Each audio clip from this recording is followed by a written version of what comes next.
Gente, estamos aqui com Gustavo Colossi, diretor de marketing da Chevrolet no Brasil, no lançamento aqui do Prisma e do Celta versão 2012. Gustavo, para a GM, em termos de vendas, como está o mercado do Nordeste em relação às outras regiões? O mercado do Nordeste é um dos mercados que mais cresce, não só para Chevrolet, também na indústria automobilística brasileira. E especificamente, se falamos de Celta e de Prisma, é um dos melhores mercados que nós temos lá.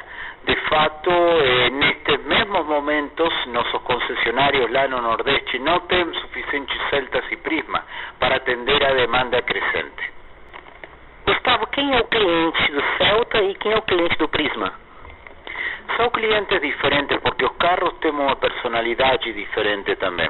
O Celta é um carro que tem uma compra extremamente racional, é um carro que entrega um custo-benefício ótimo, que tem um baixo custo de manutenção, que tem também características de solidez, de resistência bem acima da média. E o pessoal que compra esse carro é uma pessoa que está procurando um produto para se movimentar de um ponto A a um ponto B e se movimentar com certeza de que o carro depois vai lhe entregar tudo o que ele está precisando como um ótimo valor de reventa. Já no Prisma é um carro que tem um perfil mais familiar, é um carro que é percebido como um carro de um nível superior pelo fato de ter um motor 1400, um motor 1.4, por ter um porta-malas também maior e por ter um interior mais requintado, como uma série de elementos que diferenciam ele de outros carros que são considerados carros de entrada na concorrência.